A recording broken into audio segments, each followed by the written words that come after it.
Hi there. Welcome, everybody. Welcome back to RVCCIS.info. This is our flagship series, unnamed as of yet, but that'll come later. Just to reach out to you and kind of connect, touch base, and just so that everybody knows that everybody else is still out there. Joining me today, as always, we have in the upper left-hand corner is going to be Jim Conley. Say hi, Jim. Hey, how you doing? There we go. Down from that, we'll go down to Chuck Conkle. Yes. And over now to Stephanie Washer. Hey. And me, I'm Eric Wolf, and together we are the faculty for Rock Valley College's Computers and Information Systems Department. So today, this is part 3 of our introductory series here. We have already talked about our shared experiences in getting booted from the campus. We have given you all a look at our home offices or kitchens in some cases that they might be. And today we'll finish off the intro here with some best practices. So I don't want to speak for everybody here, but I think all of us have heard at least a little bit of feedback from our students about struggling in the all online environment. Yep. Definitely. Yeah. So for those of you listening, it is not unusual. It is not that you are the only one out there suffering. It is everybody, even ourselves. We are adjusting to the all online phase here for the close of the semester and, who knows, the foreseeable future. So what we thought we would do today is, as allegedly as professionals, we would give you guys some tips and tricks that we have found of value over time. I think all of us, I can say this with relative certainty, have been on both sides of the online classroom as students and as faculty. So we'll try to clue you guys in on, what both sides of the aisle experience for online, getting prep for online, and just living here in our online spaces. So who wants to take us out? Any best practices for online learning? Sure, I'll go and start. One of the things I always tell my students that seems to help is if they get a dedicated spot in the home or in their living room, kitchen, wherever, that's their spot for schoolwork. And then they only do their schoolwork there, nothing else, all distractions taken away, TV, radio, away from that area. They can't even see the TV from there or any other distractions. That helps a lot to keep focused on what you're supposed to be working on, especially even if not just online sessions you have with us as faculty members, but just to get your schoolwork done. That's going to help you keep time management to where you clock in 15 minutes before class starts, do your work, clock out 30 minutes after, 15 minutes after, whatever, and then you leave that area to go do other things around your home. And that seems to be a good tip and trick to help students get in a habit anyway. And they can relax things as time goes on, but to get them in a good 30-day habit, which takes 30 days to create a good habit or bad habit, that seems to help. So set a schedule and find a place. Go for it, Jim. Yeah. And I think it's hard to get into the same groove every day, but if you can try to do it 2 or 3 times a week where you're going to do it, you have a set schedule in terms of when you're going to, in other words, some classes are not meeting synchronously. Mm-hmm. So if your schedule is pretty free, then you should try to set aside whatever it is, 2, 3, 4 days a week, the same time, so that you have that, pattern of doing your work. So it kind of becomes routine, because it's easy. I don't know about the 3 of you, but I have my good and bad days where I'm really productive certain days, and other days I'm kind of like, ooh, this is hard to kind of buckle down and grade or prepare.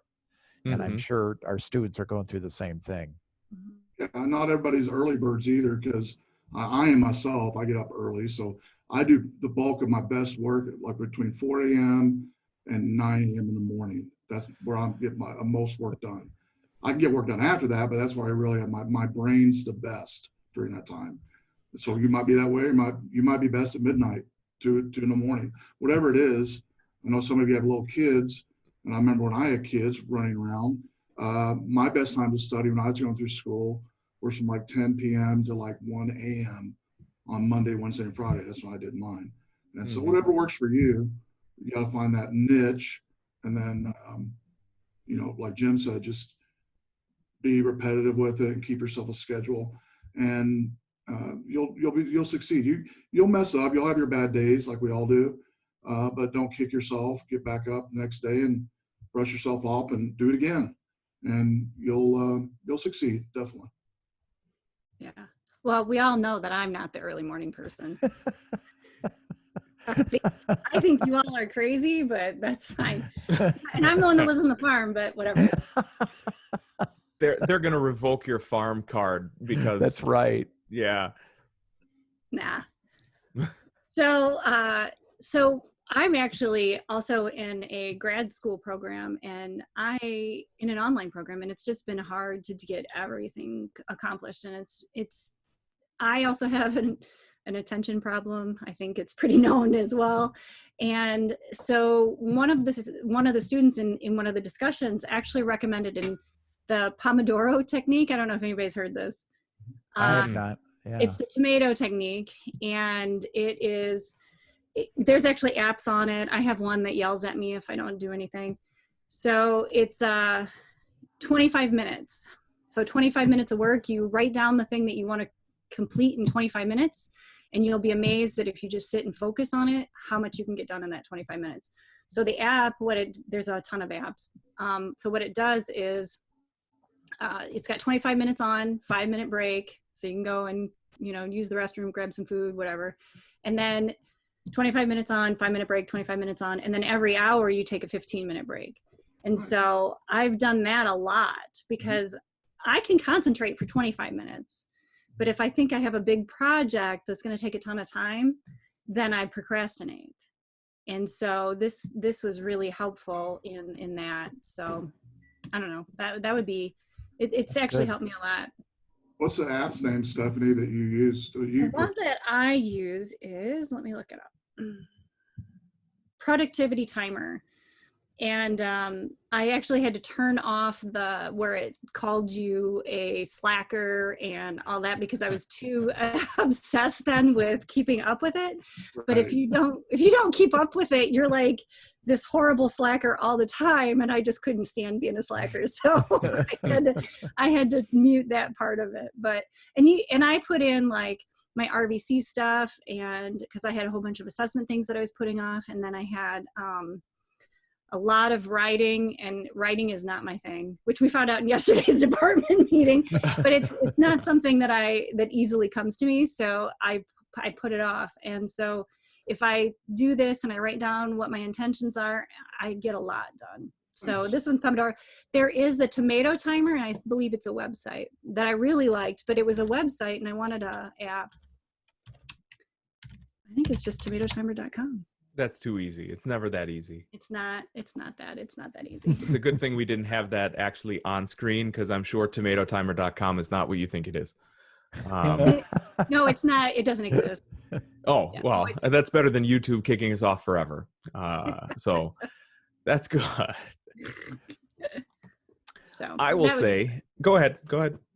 It's tomato timers. Timers.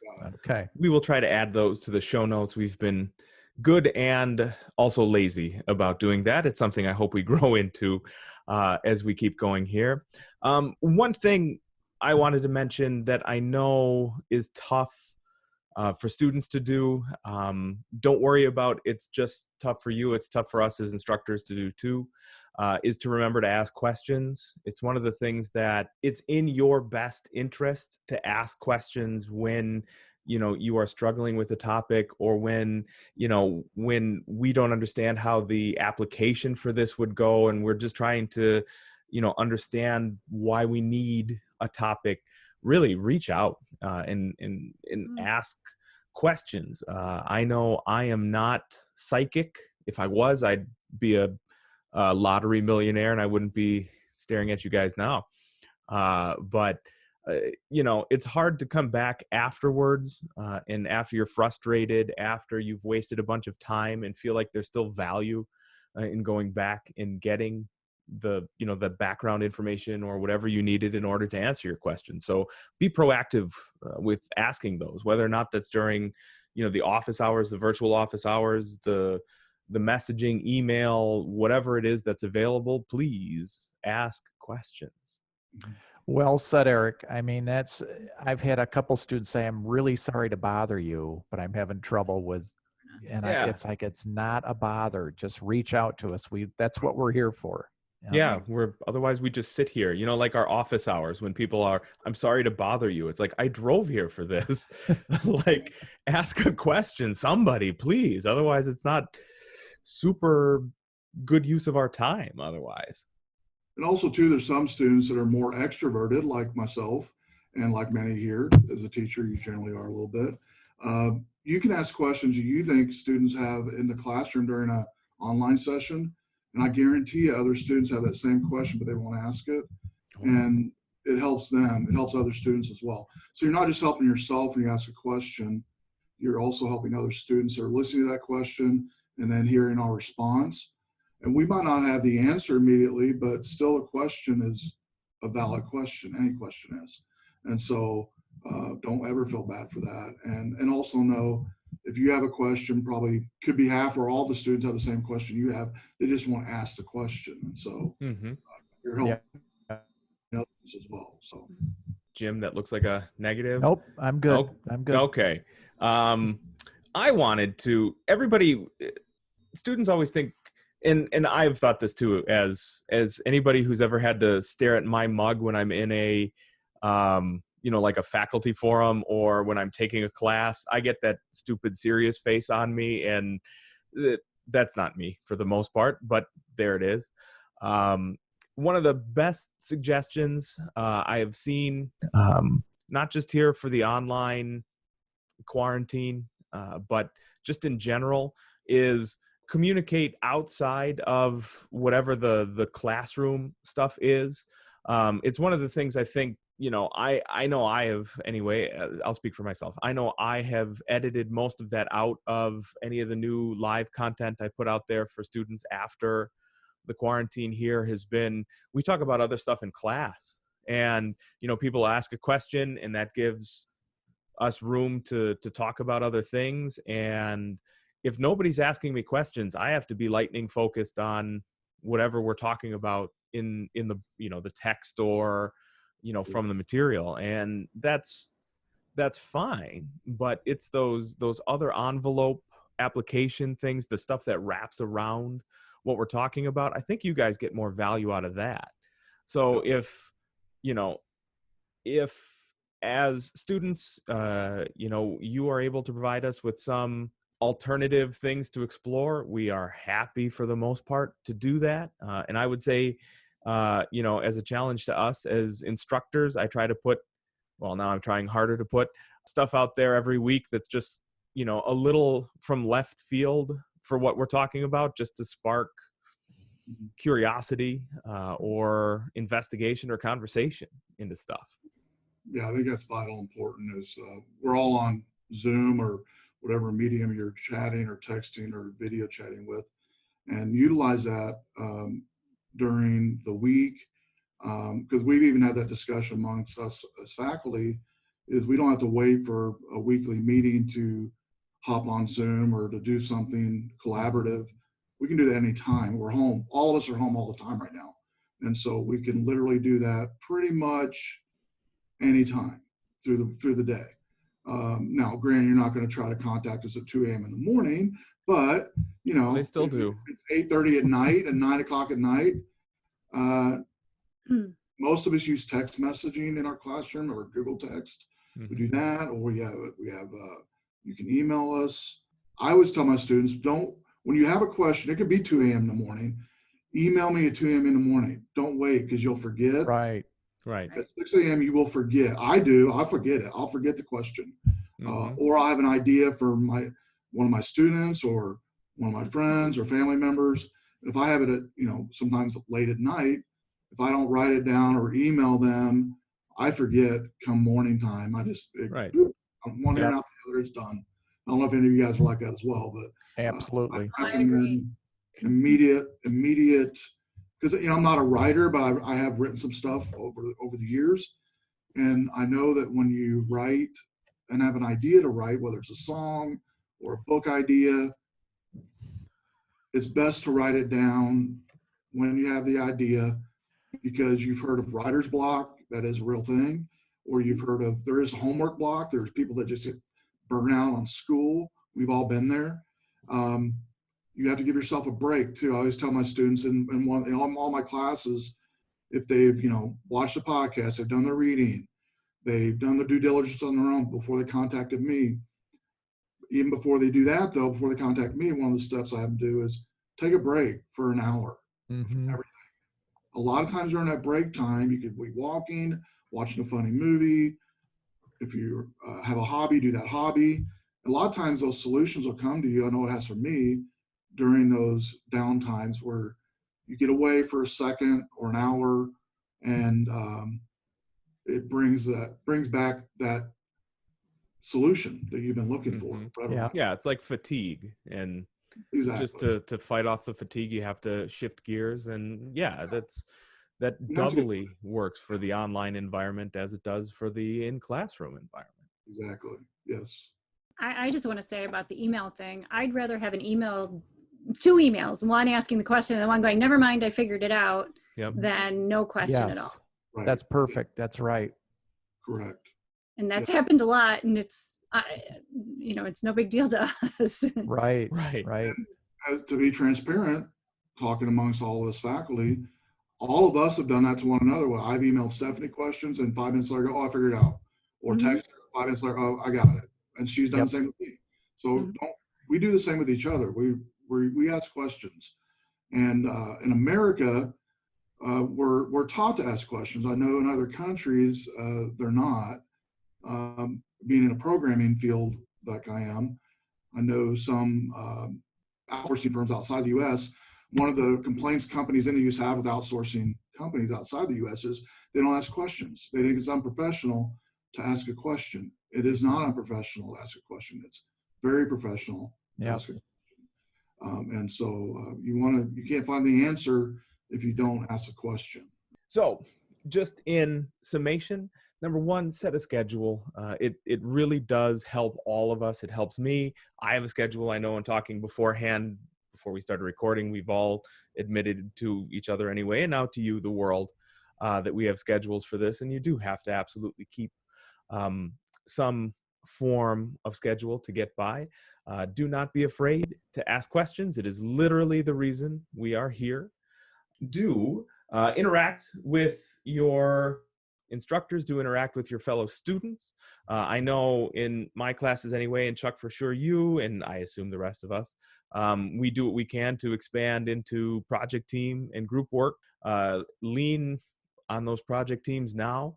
You have potentially established anyway, relationships with people. Just lean on them now. Ask questions. If you can't ask an instructor for whatever reason, ask one of your classmates. That'll help get you through. Additionally, I would suggest for RVCCIS.info, we will also have, starting here in the next couple of weeks, we're going to activate all of our social media accounts and hook those up here in our YouTube channel, and we will put them also on RVCCIS.info. That is the main website where the content is. We also have podcasts, so no video, so I don't have to put fresh wax on every time we do this. So reach out to us via social, connect people at Rock Valley College, because this is, certainly not the time for everybody to get cloistered away, right? Exactly. Perfect. All right, everybody. That concludes part 3 of our opening 3-part series for RVCCIS.info. If you have liked the content that you have seen so far, if you have any suggestions for further content or would like to contact us in general, please right down here below. Go ahead and hit that subscribe button so that we have any clue that anybody is out there. For Jim Conley, Chuck Conkle, Stephanie Washer, and myself, Eric Wolf, and on behalf of the rest of the gang here at CIS at RVC, thank you all for listening, and stay safe and stay sane.